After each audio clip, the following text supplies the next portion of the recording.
السلام علیکم ناظرین، آپ یوٹیوب چینل دیکھ رہے ہیں. میں عمران خان ہوں. پاکستانی بہت پریشان ہے، لوگ بہت غصے میں ہیں اور لوگ جو ہیں وہ حیران ہو گئے ہیں کہ ریاست کا ایسا رویہ بھی ہو سکتا ہے.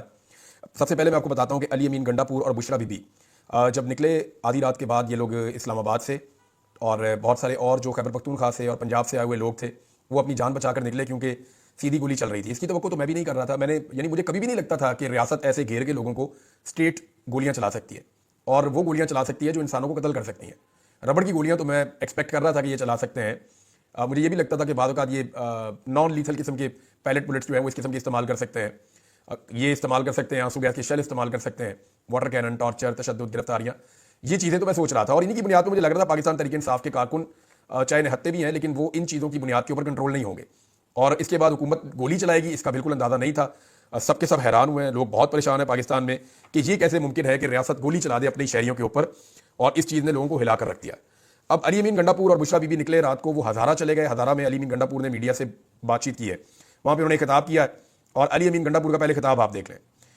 گنڈا پور نے یہ کہا کہ پاکستان تحریک انصاف کے ساتھ ہمیشہ جبر اور ظلم کیا گیا. ہم ایک پرامن جماعت ہیں، ہم نے ہمیشہ حقیقی آزادی اور جمہوریت کی بات کی ہے، جس کے لیے ہمارا احتجاج اور دھرنا جاری رہے گا. اور جاری کہاں رہے گا یہ نہیں بتایا. یعنی جو احتجاج جہاں پہ کرنا تھا، جہاں پہ دھرنا کرنا تھا، وہاں سے تو رات کو علی امین گنڈا پور آ گئے. جب اتنے سارے کارکن گرفتار ہوئے تو علی امین گنڈا پور کیوں گرفتار نہیں ہوئے؟ میرا سوال یہ ہے کہ بے شمار لوگ گرفتار ہو رہے ہیں تو آپ بھی گرفتار ہو جائیں، اس سے کیا فرق پڑتا ہے؟ آپ نے دیکھا کہ جو بڑے بڑے نام ہیں پاکستان تحریک انصاف کے، وہ گرفتار ہی نہیں ہوئے. بھی گرفتار ہونا چاہیے تھا نا موقع سے. کیا موقع سے صرف کارکن گرفتار ہوگا؟ میں کارکنوں کو مایوس نہیں کر رہا، میں کارکنوں کو بالکل مایوس نہیں کر رہا. انہوں نے جو کیا وہ خراج تحسین کے لائق. عمران خان کا اور کارکنوں کا ایک اپنا الگ تعلق ہے. نہ کارکن ان کی شکلیں دیکھنے آئے تھے، نہ کارکن ان لوگوں کے لیے آئے تھے. کارکن نہ بشرا بی بی کو جانتے ہیں، نہ علی امین کو جانتے ہیں، نہ باقی لوگوں کو جانتے ہیں. کارکن جانتے ہیں عمران خان کو، وہ عمران خان کے لیے نکلتے ہیں، اس کے لیے ووٹ ڈالتے ہیں. تو ان کی قربانی اپنی جگہ پہ. لیکن جن لوگوں نے عمران خان کے نام کے اوپر اتنے ووٹ لیے ہیں، اتنا نام بنایا ہے، انہیں عزت ملی ہے، اسمبلیوں کے اندر جا کر بیٹھے ہیں، انہیں بھی گرفتاریاں دینی چاہیے تھی. اور دھرنا علی امین نے کہا کہ جاری رہے گا، تو وہ کہاں پہ جاری رہے گا؟ رات کو تو پاکستان تحریک انصاف نے دھرنا کال آف کیا ہے، اور 5 لوگوں کی وہ کمیٹی ہے جس نے کال آف کیا تھا. میں نے آپ کو بتایا تھا. گنڈا پور کیونکہ اس وقت ٹریولنگ میں تھے، شاید وہ اس کا حصہ نہیں تھے، لیکن شیخ وقاص اکرم اور سلمان اکرم راجہ اور اس کے اندر جو باقی 2 لوگ ہیں، اس میں بیرسٹر گھور ہیں اور عمر ایوب ہیں، ان لوگوں کی غالباً یہ کمیٹی ہے. اور یہ فیصلہ ہو گیا تھا کہ جی ہم نے اس کو فی الحال کال آف کر دیا ہے. لیکن علی امین گنڈا پور نے کہا جی کال آف نہیں کیا، یہ رہے گا. عمر ایوب کے ساتھ انہوں نے مل کے ایک پریس کانفرنس کی ہے. انہوں نے کہا ہمارے خلاف جعلی مقدمات بنائے گئے، ہمارا لیڈر آج بھی جیل میں ہے، عدالتوں سے انصاف نہیں مل رہا، پرامن احتجاج ہمارے پاس واحد رستہ تھا، ہمیں جلسے کی اجازت دی نہیں جاتی، یہ دھرنا ایک تحریک ہے، ہمیں جلسے کی اجازت نہیں دی جاتی. پرامن لوگوں پر دردے میں گولیاں کیوں چلائی گئی؟ ہم پر تشدد نہ ہوتا تو ہمارے لوگ بھی جواب نہ دیتے. یہ دھرنا اب بانی پی ٹی آئی کے اختیار میں ہے. پورے پاکستان کو بتانا چاہتا ہوں کہ ہمارا دھرنا جاری رہے گا، اب بانی کی کال تک احتجاج جاری رہے گا. کہاں پہ احتجاج ہو رہا ہے؟ علی امین گنڈا پور صاحب، دھرنا کس جگہ پر دینا ہے اس کے بارے میں کوئی گائیڈنس انہوں نے نہیں دی، اور احتجاج کس جگہ پہ ہو رہا ہے اس کے بارے میں بھی انہوں نے نہیں بتایا. اگر تو وہاں احتجاج جاری رکھنا ہے تو پھر وہ جگہ چھوڑی کیوں؟ وہ تو بالکل اب کلیئر ہے. اور اگر کہیں اور احتجاج کرنا ہے تو وہ جگہ اناؤنس نہیں کی گئی. گنڈا پور نے الزام لگایا کہ 2 سال سے تحریک انصاف کے خلاف فسادیت جاری ہے. ویسے یہ تو حقیقت ہے. الزام کیا ہے؟ انہوں نے کہا جی کہ احتجاجی مارچ میں سوشل میڈیا پر پھیلایا گیا کہ لاشیں گری ہیں، لاشیں گرانے کی باتیں کرنے والوں کو ثبوت بھی دینے ہوں گے. یعنی علی امین نے کہا ہماری طرف سے تو نہیں گری. میں نے آج بہت سارے صحافیوں سے پوچھا کہ ایکچولی چل کیا رہا. انہوں نے کہا جی کہ ہماری اطلاع کے مطابق کسی ایک بھی پولیس والے کو یا رینجرز کو یا ایف سی والے کو بلٹ انجری نہیں ہے. یعنی اگر کسی کو خروچ آئی ہے یا کسی کو تھوڑی چوٹ لگی ہے یا آنسو گیس کی وجہ سے اس کی حالت خراب ہوئی ہے، تو جن پولیس والوں کے ساتھ بھی یہ ہوا ہے یا ہاتھا پائی ہوئی ان کی کارکنوں کے ساتھ، کسی ایک کو بھی بلٹ انجری نہیں آئی. یعنی پاکستان تحریک انصاف کے ساتھ جو بہت بڑی تعداد میں لوگ، لاکھوں کی تعداد میں پہنچ رہے تھے، ان میں سے کسی نے بھی گولی نہیں چلائی. جبکہ تحریک انصاف کے جو کارکن اسپتالوں میں پڑے ہیں ان کو بلٹ انجریز ہیں. اور جو ڈیٹا پہلے دیا گیا وہ ڈیٹا بعد میں ڈینائی کیا گیا، کیونکہ پہلے تو پورا ڈیٹا آ گیا تھا کہ اتنے زخمی اس اسپتال میں پڑے ہوئے ہیں، اور اتنے لوگ جو ہیں وہ ان کے شہداء کے نام بھی آ گئے تھے کہ یہ لوگ شہید ہو گئے ہیں گولیاں لگنے میں. لیکن اب اسپتالوں سے ڈیٹا چھپایا جا رہا ہے. میں ایک عجیب چیز آپ کو بتاتا ہوں. میں نے کرائم رپورٹنگ کی ہے 5-6 سال کی ہے لگاتار. جرنلزم کا میرا تقریباً 20 سال ہونے والے ہیں، لیکن کرائم رپورٹنگ میں نے 5-6 سال کی ہے.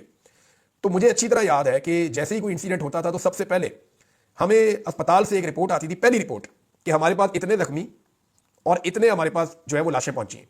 اسپتال جو پہلی چیز جاری کرتا ہے نا، وہ یہی کرتا ہے کہ ہمارے اتنے زخمی اور اتنی لاشیں پہنچی ہیں.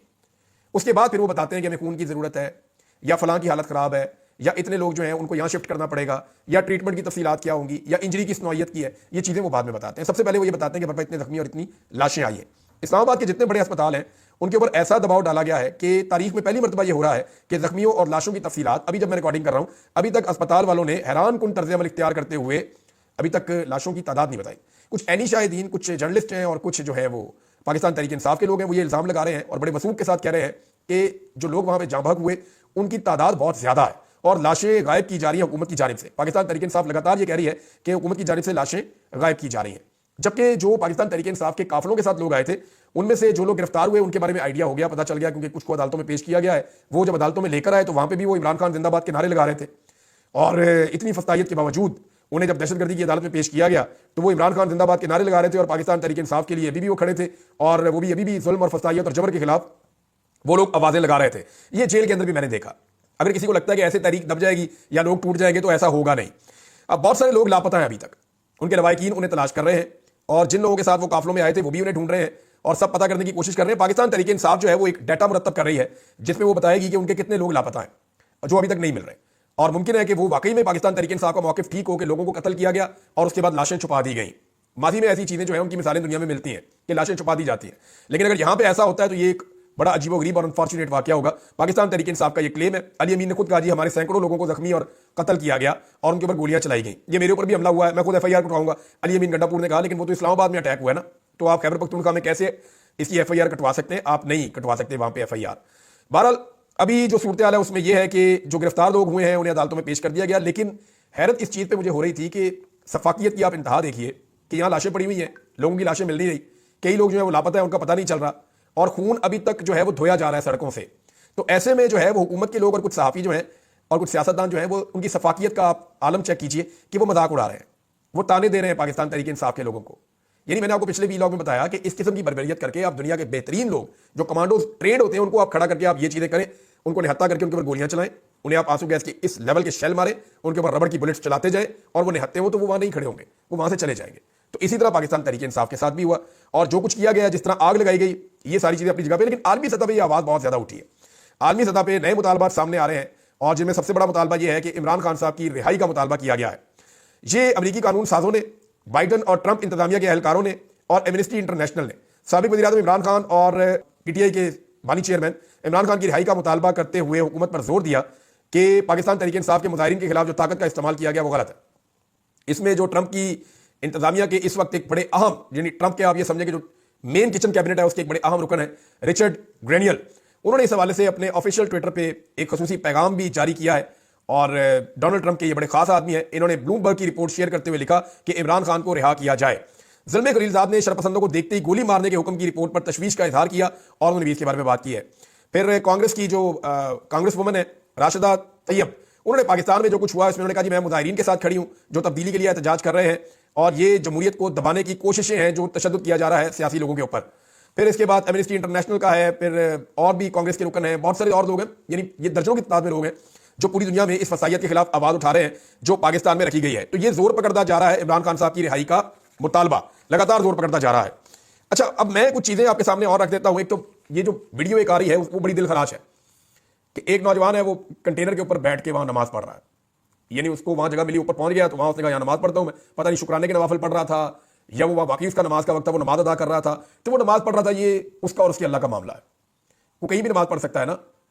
جنگوں کے اندر نمازیں پڑھی ہیں صحابہ کرام نے, گھوڑے کے اوپر بیٹھ کے بھی نماز پڑھی ہے صحابہ کرام نے, اور بہت سارے واقعات ہیں جہاں جہاں پہ نماز کی تو معافی نہیں ہے. اب وہ وہاں پہ کنٹینر کے اوپر نماز پڑھ رہا تھا اور وہ ایسے دعا مانگ رہا تھا, تو رینجرز کے اہلکاروں نے اس کو آ کے دھکے دینے شروع کیے. پہلے وہ دیکھ رہے تھے, ایک آیا اس نے آ کے دھکے دینے شروع کیا, وہ زمین پہ بیٹھ کے اس نے اس کو پش کرنا شروع کیا, اور زمین پہ بیٹھ کے اس لیے پش کیا کہ تاکہ میں نہ گر جاؤں, یہ گر جائے, اور اس کو نیچے گرا دیا. اس کے بارے میں جو اطلاع آ رہی ہے, میں نے ابھی پاکستان تحریک انصاف کے لوگوں سے رابطہ کیا, میں نے کہا مجھے اس کا نام بتائیں بندے کا, اس کی تفصیلات دیں. تو انہوں نے کہا جی ابھی تفصیلات ہم اس کی اکٹھی کر رہے ہیں, لیکن یہ کنفرم انہوں نے کیا کہ جی اس کی گردن ٹوٹ گئی تھی اس شخص کی جس طرح یہ گرا ہے, کیونکہ یہ بالکل نیچے گر کے پھر اس کے بعد یہ الٹا ہو گیا, اور وہ 3 منزلہ وہ کنٹینر تھے جہاں سے وہ گرا. تو یہ بڑا ایک افسوسناک واقعہ ہے, بڑا دل خراش واقعہ ہے, یہ بڑی تکلیف دے رہا ہے. پاکستانی اس کو بہت شیئر کر رہے ہیں اور اس سے انہیں بڑی تکلیف ہو رہی ہے کہ یہ نہیں کرنا چاہیے تھا, اور یہ افسوسناک ہے. اور یہ کیمرے نے اس کو فلما لیا, اور اس کا جواب جو ہے وہ ضرور آنا چاہیے کہ ایک نماز پڑھتے ہوئے آدمی کو ایسے دھکیل کے نیچے پھینک دینا, یہ کہاں کا انصاف ہے. پاکستان جو ہے وہ اسلامک ریپبلک ہے, اور یہاں پہ وہ نماز پڑھ رہا ہے اور اس کو اٹھا کے نیچے پھینک دیا, پٹک دیا, اور اس کی گردن ٹوٹ گئی. ناظرین, علیمہ خان صاحبہ نے کچھ سوالات اٹھائے ہیں. یہ وہ سوالات ہیں جو پچھلے ویلاگ میں نے بھی کیے تھے. ایک تو انہوں نے یہ پوچھا کہ شام ہوتے ہی جو مین کنٹینر تھا جس کو بعد میں آگ لگا دی گئی تھی, شام ہوتے ہی مین کنٹینر کا ساؤنڈ سسٹم اور لائٹس کیوں بند کر دی گئی, یہ سوال اٹھایا گیا. دوسرا, ساؤنڈ سسٹم اور روشنی نہ ہونے کے باعث مکمل اندھیرے میں عوام کو ہدایات جاری ہوئی, نہ کوئی رہنمائی فراہم کی گئی. یعنی میں آپ کو یہ کہہ رہا تھا کہ وہ ساؤنڈ سسٹم چلنا چاہیے تھا, روشنی چلنی چاہیے تھی, لوگوں کو گائیڈنس لگاتار ملنی چاہیے تھی. وہ کون تھا جس نے پاکستان تحریک انصاف کے اندر سے ہی وہ ساؤنڈ سسٹم بھی بند کر دیا اور روشنیاں بھی بند کر دی, اور کارکنوں کو بالکل ایسے چھوڑ دیا کہ ان کو سمجھ نہیں آ رہی کرنا کیا ہے, اور ان کے اوپر دونوں طرف سے پھر گولیاں چلنی شروع ہو گئی. تو اگر کارکنوں کو 4 بجے کے بعد سے لے کر 9 بجے تک انہیں موٹیویٹ کیا جاتا، انہیں سمجھایا جاتا، وہاں سے اناؤنسمنٹ کی جاتی، لیکن کچھ بھی نہیں کیا گیا، زیرو ایکٹیویٹی تھی وہاں پہ. پھر انہوں نے کہا ہم نے ساری شام کنٹینر پر روشنی اور آواز چلانے کی درخواست کی. ہم بار بار یہ کہتے رہے کہ اس کو چلاؤ، لیکن ہدایت دینے والے لوگوں کی طرف سے کوئی جواب نہیں آیا. اب انہوں نے نام تو نہیں لیا، لیکن یہ میں نے آپ کو بتایا جو مین کنٹینر ہے اس کا جو کنٹرول ہے خیبر پختونخوا حکومت کے پاس تھا. یہ کنٹینر ایک مرتبہ جب اس کو کہا گیا کہ بشرا بی بی کی جانب سے کہ آگے بڑھیں اور علی امین گنڈا پور صاحب کا قافلہ آگے نہیں بڑھ رہا تھا، تو تب بھی یہ کنٹینر والا رک گیا تھا کہ جی مجھے آرڈر نہیں آگے جانے کا. تو احمد نیازی نے، جو میرے پاس اینی شاہدین نے بات بتائی ہے کہ احمد نیازی جو عمران خان صاحب کے رشتہ دار ہیں، انہوں نے پھر زبردستی آگے کنٹینر والے کو آگے بڑھنے کے لیے کہا. انہوں نے کہا نہیں تو ہم تجھے اٹھا کے باہر پھینکیں گے اور کنٹینر ہم خود چلا کر دے جائیں گے. تو اس پہ پھر وہ مجبوراً وہ آگے بڑھتا گیا. اب ناظرین پاکستانی بہت پریشان ہے، لیکن میں انہیں ایک بات کہنا چاہتا ہوں کہ دیکھیں آپ نے دل نہیں چھوڑنا، یہ بہت تکلیف کا موقع ہے. یعنی میں نے جو مناظر دیکھے ہیں مجھے نیند بھی نہیں آ رہی ٹھیک طریقے سے، واقعی بہت برا لگ رہا تھا اور بڑی تکلیف ہے دل کے اندر کہ یہ ایسے نہیں ہو سکتا. 1% کی بھی امید نہیں تھی کہ اپنے ہی لوگوں کے اوپر سیدھی گولیاں چلا دی جائیں گی. ہاں یہ تو پتا تھا کہ یہ آنسو گیس ماریں گے، سزا دینے کی کوشش کریں گے، لیکن کسی کی جان لے لیں گے اس کا آئیڈیا نہیں تھا. تو میں صرف یہ گزارش کروں گا اس مشکل وقت میں بھی، کیونکہ دیکھیں دل نہیں چھوڑنا چاہیے. یہ ملک آپ کا ہے، اس سے آپ نے اپنے آپ کو دور نہیں کرنا، آپ نے حوصلہ نہیں ہارنا. اگر آپ کو یہ لگتا ہے کہ آپ تاریخ کی درست سمت میں کھڑے ہیں اور آپ ایک قیمت ادا کر رہے ہیں تو آپ اللہ کا شکر ادا کیجئے اور آپ نے حوصلہ نہیں ہارنا. یہ ایک دن کا کام نہیں ہے اور نہ یہ جلدی ختم ہوگا. یہ ذمہ داری پرامن طریقے سے پاکستان کے نوجوانوں کو لینی پڑے گی. انہیں یہ پوری داستان ہر گلی میں، ہر محلے میں، کریا ہر ایک گھر تک پہنچانی پڑے گی. لوگوں کو بتانا پڑے گا کہ ہمارے ساتھ کیسا ظلم ہوا ہے. یہ جعلی مینڈیٹ جو ہے یہ آج نہیں تو کل زمین بوس ہو جائے گا، یہ ہمیشہ نہیں رہے گا. آج ایک عام پاکستان کا مقابلہ جو ہے نا وہ صرف ظالموں کے ساتھ نہیں ہے. میں آپ کو بتاتا ہوں آپ کا مقابلہ کن کے ساتھ ہے. آج جو ایک عام پاکستانی ہے جو دکھی ہے، پریشان ہے، اس کا مقابلہ الیکٹرانک میڈیا سے. پاکستان کا 90% الیکٹرانک میڈیا کی طرف کھڑا ہے. اس کا مقابلہ پاکستان کے پرنٹ میڈیا سے ہے، وہ حکومت سے اشتہار دے کر وہ بھی عوام کے خلاف کھڑا ہے. بیوروکریسی سے مقابلہ ہے. بیوروکریسی کی اکثریت جو ہے وہ ہاں میں ہاں ملاتی ہے اور جو انہیں کہا جاتا ہے وہ وہی کر رہی ہے. انہوں نے ظلم کے پہاڑ توڑے ہیں اور انہوں نے یہ نتائج بھی بدلے جو مینڈیٹ چوری کیا ہے. تمام صوبوں کی پولیس سے ہے، چاہے وہ خیبر پختونخوا کی پولیس کیوں نہ ہو. عام آدمی کا مقابلہ ہر صوبے کی پولیس کے ساتھ ہے، پاکستان کی اسٹیبلشمنٹ کے ساتھ ہے، بڑی بڑی سیاسی جماعتوں کے ساتھ ہے، سیاسی ایلیٹ جو بڑے خاندان ہیں ان کے ساتھ ہے. کچھ بیرونی مخالفت بھی ہے، بہت سارے کرپٹ ٹھیکیدار ہیں، بہت سارے اس نظام کے بینیفیشری ہیں، کرپٹ اشرافیہ ہے. ایک لمبی فہرست ہے جو بے حس لوگ ہیں، ظالم لوگ ہیں. ان کا کتا بھی مر جائے تو بہت بڑی خبر بنتی ہے، ہیڈ لائن بنتی ہے. لیکن پاکستانی مارے جائیں تو کیڑے مکوڑوں کی طرح یہ اس کی خبر چلانے کے لیے بھی تیار نہیں ہے، بلکہ یہ بات بھی نہیں پوچھ رہے، کوئی آواز بھی نہیں اٹھا رہا کہ اسپتال ڈیٹا کیوں جاری نہیں کر رہے. اس کے اوپر بھی کوئی بات نہیں کر رہا. لوگوں کے بچے شہید ہو گئے اور یہ ٹھٹھے اڑا رہے ہیں، مذاق اڑا رہے ہیں، تانے دے رہے ہیں. میں نے ایسی بہت ساری چیزیں پڑھی ہیں. پاکستان کا اتنا بڑا گروپ ہے جنگ گروپ، اس کی آپ صرف مین ہیڈ لائن پڑھیں تو وہ کیا لکھ رہا ہے کہ فائنل کال دینے والے دم دبا کے بھاگ گئے. حد ہو گئی. ویسے آپ نے وہاں فسطائیت، ظلم اور جبر نہیں دیکھا؟ کیا پرویز مشرف نے بھی ایسے سیدھی گولیاں ماری تھی اسلام آباد ڈی چوک میں لوگوں کو؟ بھئی وہ بندوں کو مارتے تھے، کٹتے تھے، اٹھا کے لے جاتے تھے، گرفتار کر دیتے تھے، آنسو گیس کے شیل پھینکتے تھے، ٹارچر کرتے تھے. وہ ڈکٹیٹر تھا، اس نے سارا کچھ کیا تھا، لیکن اس نے سیدھی گولیاں یہاں پہ ڈی چوک میں نہیں ماری لوگوں کو کہ یہاں پہ لاشیں گئی ہوئی ہوں. کیا اس طرح پہلے کبھی خون بہا تھا؟ لیکن حیرت ہے وہ تانا دے رہے ہیں ان لوگوں کو جو مظلوم ہے. تو مظلوم کا مذاق اڑانا، مظلوم کو تانا دینا. تو میں مظلوموں سے صرف ایک بات کرنا چاہتا ہوں کہ یہ معاملہ یہاں ختم نہیں ہوگا. یہ لوگ آج آپ کے زخموں پہ نمک چھڑک رہے ہیں، لیکن آپ ان زخموں کو یاد رکھیں، ان گولیوں کی آوازوں کو یاد رکھیں، ان ساری چیزوں کو اپنی طاقت بنائیں. کئی لوگ کہہ رہے ہیں یہ بھی لاشیں نہیں مل رہی، کچھ لوگ سب اچھا کا جو ہے اس کے اوپر رد عمل دے رہے ہیں. اس ظلم اور زیادتی کو آپ یاد رکھیں اور پرامن رہیں. اور اپنا پیغام آپ نے کیسے لے کر جانا ہے، ہر گلی محلے میں ہر جگہ پہ اپنا پیغام آپ پہنچائیں. یہ دنیا ختم نہیں ہو گئی، آپ کو پھر موقع ملے گا، آپ کو بار بار موقع ملے گا. یہ ملک آپ کا ہے، آپ ہی اس کے اوپر حکومت کریں گے، کوئی زبردستی اس پہ حکومت نہیں کر سکتا. میرا یہ ایمان ہے اس ملک میں جمہوریت آئے گی. جمہوریت کے لیے آپ نے کوشش کرنی ہے، آزادی اظہار رائے کے لیے کوشش کرنی ہے، رول آف لا کے لیے کوشش کرنی ہے، بنیادی انسانی حقوق کے لیے کوشش کرنی ہے، عوام کی حکمرانی کے لیے کوشش کرنی ہے، اور ساری کوشش پرامن طریقے سے کرنی ہے. تیاری کریں، وقت کا انتظار کریں. وقت سب کا آتا ہے. زیادہ بہتر انداز میں اپنی آواز کو اٹھائیں. یہ جو چیزیں میں نے آپ سے ابھی ذکر کیا، جس میں رول آف لا ہے، جس کے اندر بنیادی انسانی حقوق ہے، آزادی اظہار رائے ہے، حقیقی جمہوریت ہے، یہ چیزیں اگر آپ پاکستان میں لے آتے ہیں پرامن طریقے سے، یا جیسے بھی یہ چیزیں پاکستان میں آتی ہیں، تو یاد رکھیں اس سے بڑا بدلہ اس نظام سے اور کوئی نہیں ہوگا. یہ پورا نظام اس بنیاد پہ چلتا ہے کہ جمہوریت کو کچل دو، جو بولتا ہے اس کو دبا لو، آزادی اظہار رائے نہیں ہونی چاہیے، رول آف لا نہیں ہونا چاہیے، طاقتور کو بچا لو، کمزور کو پھنسا دو. اگر یہ چیزیں ٹھیک ہو جاتی ہیں، اور ان کو ٹھیک کرنے میں ٹائم بھی لگتا ہے، تو یہ گھاٹے کا سودا نہیں ہے. کسی سے بدلہ کیا لینا؟ سب سے اچھا بدلہ یہ ہے کہ پاکستان کا وہ نظام بدلا جائے، وہ زنگ آلود نظام بدلا جائے جو ایسے لوگوں کو پیدا کرتا ہے جو ٹھٹھے اڑاتے ہیں اور مذاق اڑاتے ہیں لاشوں کا. بہت بدقسمتی ہے. جب یہ چیزیں ٹھیک ہوں گی نا ناظرین، تو یہ ظالمانہ نظام اپنی موت آپ مر جائے گا. بس آپ نے دل نہیں چھوڑنا. اب تک کے لیے اتنا ہی. اپنا خیال رکھیے گا، اپنے چینل کا بھی. اللہ حافظ.